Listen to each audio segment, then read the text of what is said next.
Çarşı. Çarşı. Bismillah.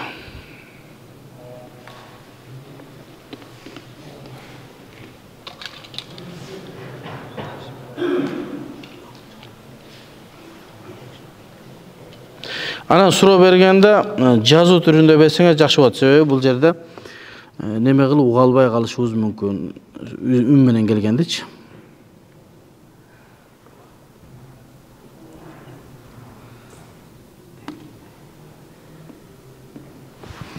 Assalamu alaikum устаз. Аллага эң жакындатчу амал кайсы дейт. Аллах Таалага эң жакындата турган амалдын бардыгы бул жакшы амалдар. Орозо кармоо, нафил намаз окуу, тахажжуд намаз окуу, садака берүү, бирөөлөргө жардам берүү, мына ушул нерсенин бардыгы бизди Аллах Таалага жакындатат. Ошон үчүн хадис куддусийде айтат, менин кулум мага жакын боло берет, качан ал нафил намаздарды көп окуган болсо дейт. Канчалык нафил намазды көп окуса, ошончолук Аллах Таалага жакын болот экенбиз. Эми адам Аллах Таалага жакын болуудагы эң негизгиси жүрөгүн оорулардан сакташы керек. Кандай оору? Көрө албастык оорусунан, хасад оорусунан, рия оорусунан бирөө эл кожо көрсүн, мына ушуларды сактагандан кийин анан жакшы амалдарды кылганда ал Аллах Таалага жакындайт. Аллах Тааланын пенденин Аллах Таалага жакындаганын кантип билебиз? Алымдарыбыз айтат, адамдын Аллах Таалага жакындаганы ал ибадатында рахат алып калат дейт. Кылган ибадатында рахат алып, сүйүнүп, намаз окуганда сүйүнүп окуйт. Садака бергенде сүйүнүп садака берет. Жүрөгү ооруп барып бербейт. Адам ибадат кылганда өзү рахаттанып баштайт экен. Мына ошондо Аллах Таалага жакындап аткандын бир белгиси дейт. Дагы бир Аллахка жакын болгондун белгилеринен кылган дуаларыңды Аллах Таала кабыл кылып баштайт. Ал эми ошол эле мезгилде биздин дуаларыбыз кандай болот? Качан кабыл болот? Аллах Таала пайгамбарыбыз саллаллаху алейхи вассалам хадисте айтат. Бир адамдын жегени арамдан, ичкени арамдан, кийгени арамдан, анан колун көтөрүп, "Я Рабб" деп Аллах Тааладан дуа кылат. Анын дуасы каяктан кабыл болсун дейт. Демек, дуабыз кабыл болуш үчүн жанагы жаман нерселерден алыс болсок, дуаларыбыз кабыл болуп баштаса, демек Аллах Таалага биз жакындап атабыз деген түшүнүктү өзүбүз билишибиз керек. Канчалык Аллахка жакындаган сайын ошончалык көп ибадат кылышыбыз керек.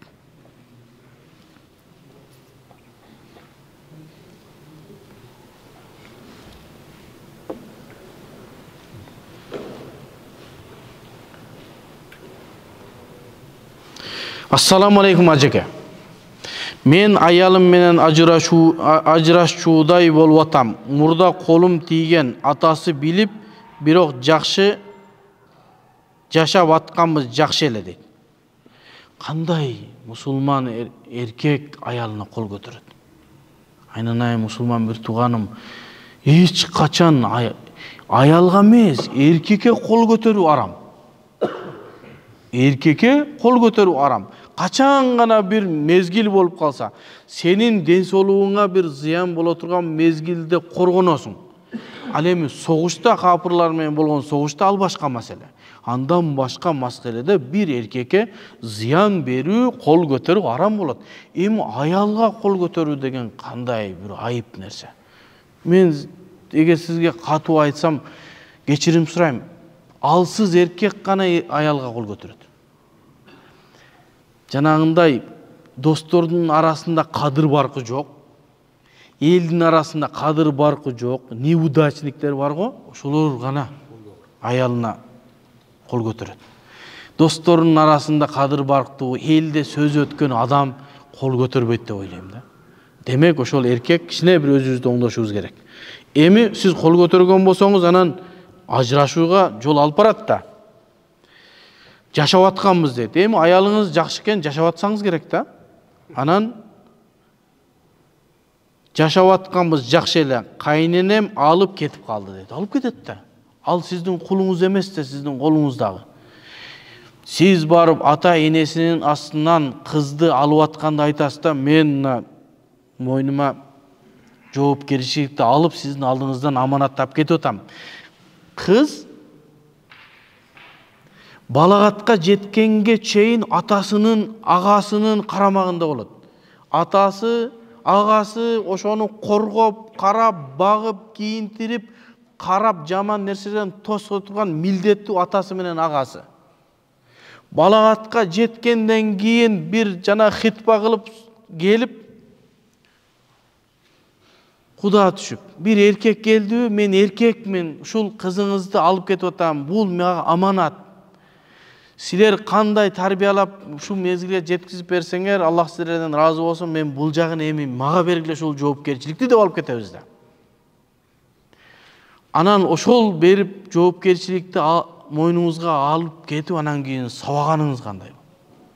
Демек, эркектер дагы бир өзүбүздүн характерибизге, өзүбүздүн мүнөзүбүзгө бир кайталы. Шариаттан чыгып баратабыз. Азыр бул мусулман. Ассаламу алейкум деп атпайбы? Сабагыбызда отурат, мүмкүн же тияктан берип атат. Демек, адеп аклагыбызды, мамилебизди оңдошубуз керек. Шариатка кайтышыбыз керек. Эгерде бир адамдын намазы аны жаман нерседен тыя албаса, демек намазын оңдош керек. Намаз танха анил фахша вал мункар деди. Намаз жаман, мункар, бузуку иштерден тосот десе, сиз намаз окуп атып, бузуку иштен сиздин намазыңыз тоспой аткан болсо, демек намазыңызга бир кайрылып коюңуз. Кайненем алып кетип калды деди, алып кетет да. Кайнатам жашатпайм деп катуу айтты. Аялым жашабайм деп атыптыр. Жашабайт да. Ал кул эмес да сиздин колуңуздагы. Сатып алган. Ал толук болгону сизге ушул жарымыңызды толуктап арам нерседен тосуп сизге кийим болуп берейин деп келген. Ал бирөөнүн мүлөс өзүнүн ата энесин таштап сенин үйүңө келип жашап атат дейм. Эркектер ойлонушубуз керек, Биздин сабагыбызга түздөн-түз байланышы бар ушул суроонун. Өзүм дагы акыркы 4-5 жылда кекчил, агрессивный болуп калдым. Эми бул жашоодогу анча-мынча кыйынчылыктарга адам өзүнүн кулук мүнөзүн бузбашы керек да. Бул жашоо ушундай, кээде соодаң жакшы жүрөт, жакшы жүрбөйт. Кээде жакшы болот. Адам акыретин ойлоп жашашы керек. Эгер бир адамдын үйүндө бүгүнкү тамагы болсо, болду, ошол адам бактылуу болду, алхамдулилла. Бүгүнкү тамагың барбы? Эми азыр алхамдулилла бизде сонун болуп атат да. 2 ай, 1 жылга чейин коркпой жашай турган мүмкүнбүз бар да азыр любой эркекте. Демек, аны өзүбүз жанагындай агрессивный болуштун кереги жок. Качан агрессивный болосуң? Болуш керек. Дуаңыз кабыл болбой баштаганда, багымдатыңыз каза болуп атканда, ошондо өзүңүзгө өзүңүз неме кылышыңыз керек. Кантип менин намазым каза болуп калып атат? Аллах Таала пайгамбарыбыздын хадисинде келет. Эгер бир адам багымдатта уктап калган болсо, анын кулагына шейтан сийип кетиптир дейт. Зара кылып кетиптир дейт. Кечкурун жакшы дарат менен Аллахтан үмүт кылып жатсаңыз, дуаларды окуп шейтан жолобойт да. Качан намазыңыз калып калгандан кийин өзүңүзгө өзүңүз ачууңуз келиңиз. Дуа кылыңызчы, суранам. Дуа менен иш бүтпөйт таксырым. Сиз өзүңүздү оңдоңуз, кайра кичине аялыңыздын ачуусу таркаганда, кайнатаңыздын бир аз ачуусу таркаганда, кайненеңиздин ачуусу таркаганда кичине бир машинанын аркасына кичине продукты кылып, чучук-пучукту алып, акырын барып, иттик бизден кетти. Мен силердин кызыңарды аманатка алдым эле. Эми экинчи мындай кайталабайм. Биздин жашообузга жардам бергиле. Эми жашоо экен ушундай анча-мынча казан аяк кагышат экен. Бирок акмактык менен кетип кол көтөрдүм, бул нерсе кайталанбайт деп эрдик кылып барыңыз. Бул ушул эрдик. Ушинтип баруу чыныгы эркектин сыпаты. Барып анан аялыңызды кайрап келиңиз. Балаңыз бар чыгар. Анан кайра аялыңызды алып келип, иншалла. Кичине неме кылыңыз, биз да дуа кылайлы, Аллах Таалам үй бүлөңүзгө бекемдүүлүк берсин. Кылган күнөөлөрүңүздөн тооба кылыңыз, Аллахым кечирген болсун. Үй бүлөңүз, бала чакаңыз менен ынтымакта жашаңыз. Кайната кайненеңиздин дагы Аллах Таала жүрөгүн жумшатып, аялыңызга дагы бир жүрөгүн жумшатып, кайра өзүңүздүн үй бүлөңүзгө келишти Аллахым насип эткен болсун. Дуа кылып коюңуздар. Ассаламу алейкум устаз. Бешим жана жума намаздарынын алгачкы 4 рекетинин баарына тең Фатиха, Зам сүрө кошулуп окулабы? Bizde 4 reketlik sünnetlerden bekemdilgen sünnetlerden 3 namaz var. Cuma'nın aldında 4 reket sünnet, Cuma'dan keyinki 4 reket sünnet, peşinin aslında 4 reket sünnet. Uşul sünnet-i muhakkada, bekemdilgen sünnet. İyyâke ve iyyâke bunu taştavanız. Uşunu taştavasanız inşallah Peygamber sallallahu aleyhi ve sellem'in şafaatine ileşesiz. Себеби суннаты муаккаларды таштаган адам пайгамбардын шафаатынан кур калуусу мүмкүн. Бекемдилген сүннөт, пайгамбарыбыз калтырган эмес. Эми кээ бир биздин мусулман бир туугандар бар, жанагы кашаанын ичиндеги. Жуманын астында 4 рекет сүннөт жок дейт. Ошон үчүн 4 рекет сүннөттү инкар кылышат, окушпайт. Бизде Ханафи мазхабта жуманын астында 4 рекет сүннөт бар. İcma bolgon. Bizge жетиштүү dalillerimiz var. İbn Mas'ud'un rivayeti var. Alqama'nın rivayeti var. Kufadagı çoğ tabiinlerin fatvaları var. Sahabaların fatvaları var. Peygamberimizin bir hadisi var. Al hadiste bayağı kim cumaga elte gelip namaz okugan bolsa dep bayağı жалпы айтып койгон. Бирок İbn Mas'ud айтат. Сөзсүз түрдө жуманын астында 4 рекет сүннөт окугула деп. Өзү калтырган эмес. Суннаты муаккада, бекемдирген сүннөт. Ошого жана кээ жанагы мазхаб кармабагандардын сөздөрүнө алданып калбаңыз. Эми 4 рекеттик сүннөт муаккадалар 3 дедик. Андан башка да 4 рекет сүннөттөр бар. Асирдин астында 4 рекет сүннөт, мустахаб сүннөттөрдөн, коптандан кийинки, шамдан кийинки 4 рекет сүннөттөр. Булар мустахабтар, сүннат муаккададан төмөнүрөөк. Пайгамбарыбыз кээде окуп, кээде окуган эмес.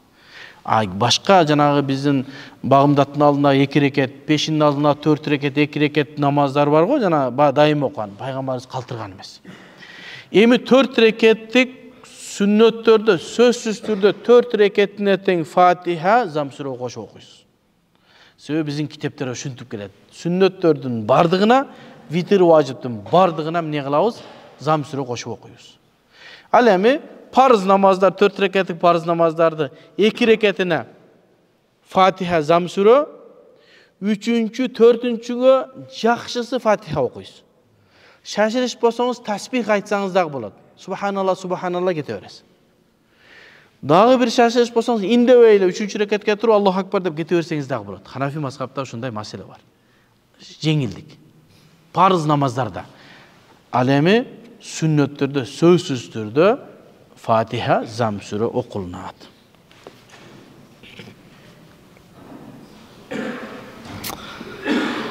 Ya Allah.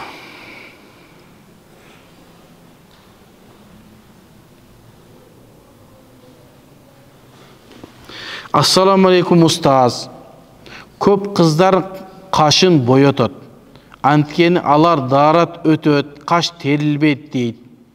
Бирок кашынын астында агарып, күйгүзүп коюшат экен. Кээ бирлери 1 жылдык, кээ бирлери 1 айлык кылып.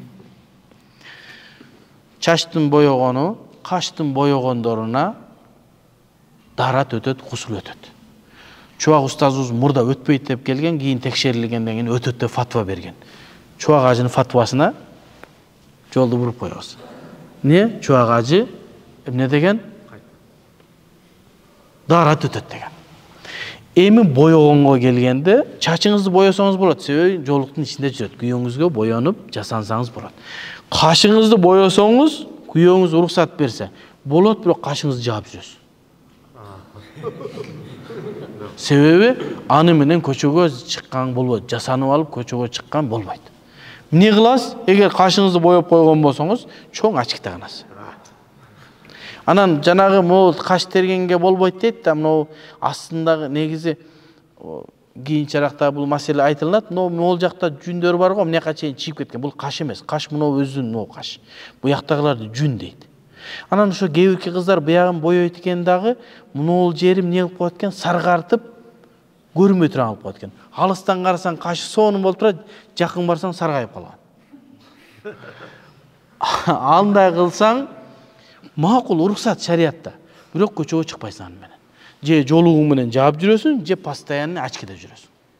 Ошондой кылган абалда боёсо болот, бирок мен айтат элем, ошондой кылбаган жакшы. Себеби дайым эле очки менен жүрө албагансың, очкиң сынып калса эмне болосуң, күнөөкөр болосуң. Ошон үчүн аялдар жанагындай калем менен боёнсо болот. Күйөөсүнүн астынан сонун кылып боёнуп алат, жууганда кетип калат. Ошондой кылган жакшы болот, Чында беле ошондой кылса болобу, дарат өтөбү, шектенип атам. Себеби эже сиңдилерим кылдырып атышат. Дарат өтөт. Анан жанагы айтылган маселеде. Аллахым разы болсун.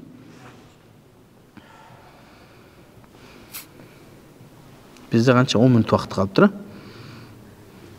Ассаламу алейкум устаз. Эгерде мен бирөөнүн телефонуна единица салып берсем, ал ошо телефондон жаман нерселерди көрсө, күнөө мага жазылбайбы же жазылабы дейт. Сиз бирөөгө жакшылык кылып единица салып бердиңиз. Анан ал барып туруп бир жаман иш кылган болсо, мен күнөөкөр боломбу, күнөөкөр болбоймбу дейт. Жок. Бизде Ханафи мазхабта эреже бар. Фе'лу фаилин мухтар деген. Ар бир адам өзү кылган амалына жооп берет. Сиз ага жооп бербейсиз. Мисалы үчүн бирөө бензин куюп койду. Бензинди куйду, Алла разы болсун деп урган боюнча кыздарга кетип калды. Ал барган адам күнөөкөр. Бензин куйганда эмне күнөө? Мисалы үчүн бизге деле көп адамдар жардам берип коет, антип. Биз бир жака кетип калсак, мен жооп берем аны. Ошого единица салып атканда айтып коюңуз анда, мындай эскертип, бирок айтыш деле шарт эмес. Сиз жакшылык кылдыңызбы? Ошол жакшылыгыңызга ылайык соо кыласыз, андан ары жагына ошо кылган адам жооп берет. Болсо Кудай урбады, бирөөгө бычак подарка кылып койсоң, аны менен бар бирөөнү өлтүрсө, сен күнөөкөр болосуң. Жок, андай болбойт, Ар ким өзү күнөөкөр болот. Ошон үчүн фе'лу фаилин мухтар. Өзү каалаптыр бир амалды кылдыбы, мына ошолор гана жооп берет. Аллахым разы болсун.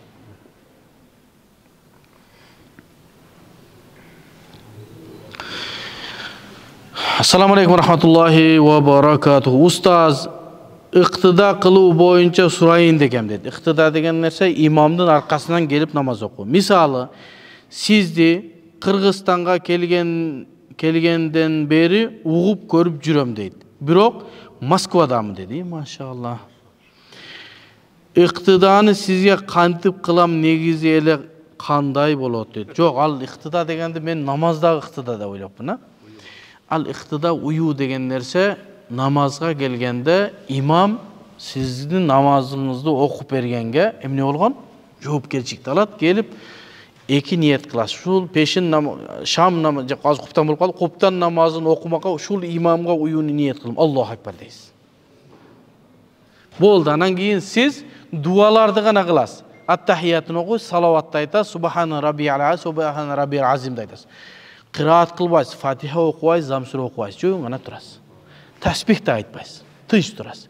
Себеби ва иза куриял Кур'ану, эгер Кур'ан окулунса, уккула жана индебей тургула дейт. Алымдарыбыз уккула деген жария окулган жерде айтылат. Индебей тургула деген купуя намаз айтылат. Ошого кандай намазда болбосун эмне кылып турабыз? Имамдын аркасынан индебестен Кур'ан Фатиханы окубайбыз. Анан кээ бир маселе бар да, ла салата лимен лам якра би фатихатил китаб. Кимде ким Фатиханы окубаган болсо, анын намазы жок деп имам Фатиханы окубаса аркасынан деп Фатиха окуйбуз. Ал хадисти туура түшүнүү керек. Ла салата лимен лам якра би фатихатил китаб деген хадис жеке окуп атканга анан имамга айтылган. Жеке окуп атсаңыз Фатиха окушуңуз керек, имам болсоңуз Фатиха окушуңуз керек. Фатиха окубасаңыз ла салата намазыңыз жок болот дегени Ханафи мазхабта намазыңдын сообу аз болот деген. Ошон үчүн Фатиханы окуу биздин Ханафи мазхабта важип болуп эсептелет, рукун эмес. Фатиханы окубай калсаңыз, сажда сафкы кылып кутулуп кетсеңиз болот. Намазыңыз толук болот. Эми бул азамат Москвада туруп менин сабактарымды угат экен, Аллахым разы болсун. Ал ушу сиздин аркаңыздан ээрчип, маселеңизди угуп, сиз айткан маселелерди кантип алсам болот деген мааниде экен. Негизинен биздин устаздарыбыз көп. Бардыгы исламга чакырат, шариатка чакырат. Эми бир адам услубу башкачараак, бир адамдын шариат жеткирүү маселеси башкачараак. Мен ушул сабактарымда өзүмө жоопкерчиликти алып суроолорго жооп берип атам. Себеби Ханафи мазхабындагы бул жерге отурган адам негизи жакшы түшүнгөн адам, өзүн тозокко даярдап отурган адам отурат бу жерге. Себеби ар бир айтып аткан сөзүмө кыяматта жооп берем мен. Менин мойнумдагы аманат бул. Мен жыргап элдерге белгилүү болуш үчүн эмес, болгону 25 жыл алган илимимди элге таркатуу вазифасында гана отурам. Болбосо мага деле сон үйгө барып жыргап жүрө берсем. Болгону менин мойнумда милдетим бар, аманатым бар. Ушул аманатты силерге жеткизишим керек. Ошону туура жеткизишим керек. Туура эмес жеткизсем дагы тозокко барам, жалган айтсам дагы тозокко барам. Себеби эң биринчи тозокко түшө тургандар ким? Устаздар, алымдар биринчи. Кафырлар эмес. Себеби эл көрсүн деп, же болсо китебине карабастан, же Ханафи мазхабты жакшы билбестен туруп, өзүнүн ою менен жооп берип ката кеткен болсо, алар кыяматта жооп бере тургандар. Эми мен жоопкерчиликти өзүм алып сиздерге ушуну жооп берип атсам суроолорго. Ошол китептердин Ханафи мазхабтын негизинде. Ушу менин суроолорумду алып окуп, сабактарымды угуп турсаңыз, иншалла ошол мага болгон иктидаңыз болот. Аллахым разы болсун. Ассаламу алейкум. Кандайсыз устаз? Үйлөнүп алып, гусулу жок жүрсө азабы кандай дейт. Алла.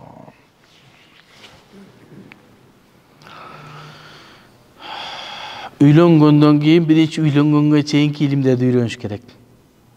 Андан мурда намазды үйрөнүш керек. Кантип намазы бар адам гусулу жок жүрөт. Азыр кыш. Тез эле бир намаздан экинчи намазга чейин убакыт келип калып атат. Анан сиз кантип жүрөсүз? Эгерде бир шарт болбой калып, бир аз жүрүп калган болсоңуз, Аллах Таала кечиримдүү зат. Бирок болушунча тезирээк эмне кылыш керек? Гусул кылып тазалыктан, жана кир нерседен тазаланыш керек. Эми азабы жок, иншалла. Азабы качан намаздарды каза кылып, көңүл бурбастан күндөп айлап жүрүп калсаңыз, ошондо Кудайдын астында намазыңызга жооп бересиз, таза эмес жүргөнүңүзгө жооп бересиз. Анан жооп бере турган нерселер көп болуп кетет. Эми бир мүмкүнчүлүк болбой калды, ысык суу таппай калдыңыз, айылдасыз, бир аз болуп кетсе, кечирим. Бирок үйлөнөрдөн мурда биринчи душ куруш керек, айылда болсоңуз. Жанагы үйлөнгөнгө чейинки жанагы айтып атпайбызбы? Шариаттын өкүмдөрүн билиш керек. Ошого кирип кетет. Душ сөз куруш керек биринчи. Себеби душ болбосо, кышта суроо көп келет. Мен душум жок эле, таямым кыла берсем болобу? Сен биринчи душту кылып турган үйлөнүшүң керек. Себеби кайсыл нерсе фарызды, важипти толуктай турган болсо, ошол нерсе да важип дейт. Демек, гусул кылып тазалануу важип боло турган болсо, тазалана турган жерди да оңдошубуз керек. Ассаламу алейкум. Кечиресиздер, менде суроом бар эле, берип көрсөм болот экенби дейт. Мурдагы жолдошум менен ажырашканыбызга 6 жыл болду. Кагаз түрүндө ажырашуу болгон, талак берген эмес. Эми мага турмушка чыгууга сунуш келип жатат. Кандай болуп калат дейт. 6 жыл жүргөнүңүз туура эмес. Идда бүтүп 3 айдан кийин турмушка чыгыш керек. Аял кишинин дагы, эркек кишинин дагы ажырашкандан кийин жөн жүргөнү жакшы эмес. Себеби сактануу, арамдан сактануу оор болуп калат. Мурда көрбөгөндөр көрүп алгандан кийин болот да. Ошон үчүн эмне кылыш керек? Үйлөнүп ажыраштыңбы? Тезирээк үйлөнгөнгө аракет кылыш керек. Эми кагаз түрүндө мага кагаз түрүндө ажырашканбыз дейт. Ошол кагаз түрүн кандай кагаз түрүндө ажырашканыңыз ошону айтсаңыз жакшы болмок. Кагаз түрүндө нике күбөлүк кыркылганбы, же кагаз түрүндө жазып бергенби мен сенден ажыраштым деп. Эгер кагаз түрүндө мен сени ажыраштым, сен талаксың десе талак түшөт. 6 жыл боло турган болсо иддасы да бүттү. Эгерде нике күбөлүк кыркылган болсо азыркы мезгилде бир байын талак түшөт деп аалымдарыбыз фатва берип атат. Эгер мамлекет тарабынан нике күбөлүк кыркылынса, бир байын талак түшөт. Болду, иддасын күтөт дагы башка турмушка чыгып кете берет. Сиз 6 жылдан боло турган болсо, ушул маселелерди тактаңыз дагы. Бирөө чыгып аткан болсо тез турмушка чыгыңыз, Аллахым берекесин берсин.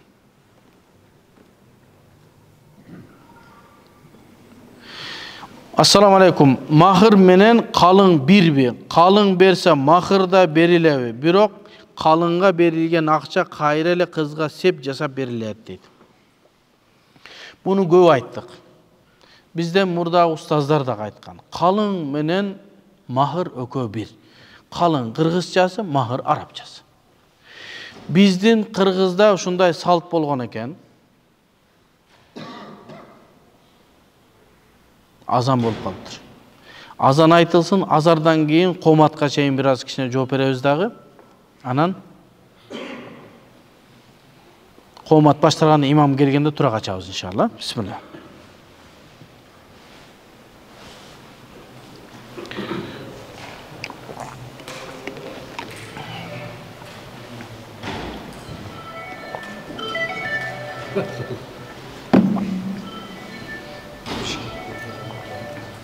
Bardığına satmayı diye maşallah.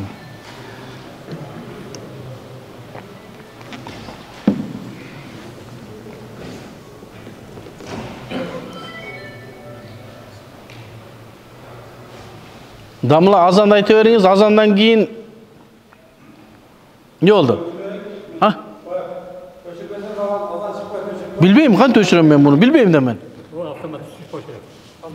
Öşür. Damla, neme? Azandan keyin 5 minut daha sonra жооп беребиz. Qomatqa kele beresiz. Azandan keyin жооп бересиz. Жоан, bunu иштеп атабы эле жана? Ошону айтам, мен эле сонун болуп жаңырып атат. Аллаху акбар, Аллаху акбар.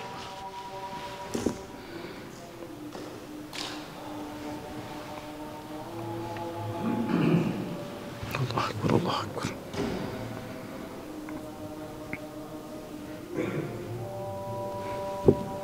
Şunlarla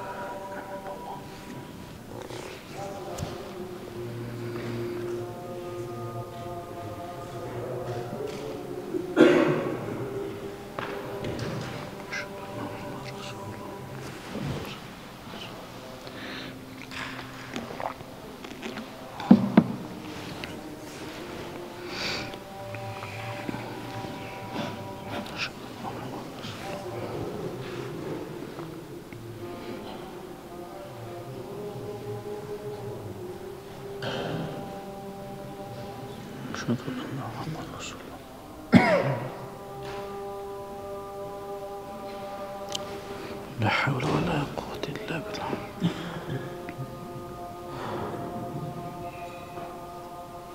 La havle ve la kuvvete illa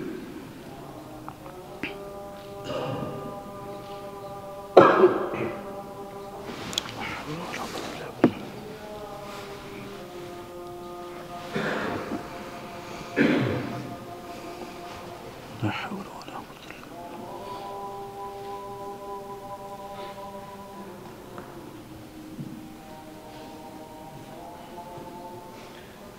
Allahu akbar, Allahu akbar.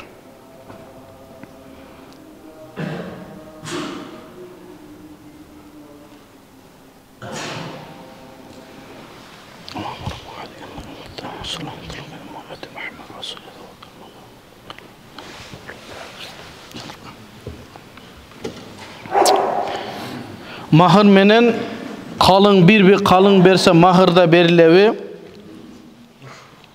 Birok kalınga berilgen akçaga kayrele kızga sep jasap berilet. Biz aytkanbız kalın menen mahır bir ele. Kalın degeni kırgızçası, mahır degen arapçası, bul kыздын akısı. Turmuşka çıkıp atkanda kız özünün güyösünden suray turgan akısı. Bul kыздын akısı ol eseptenler. Hiç kim ağa eğilik kıla albaydı.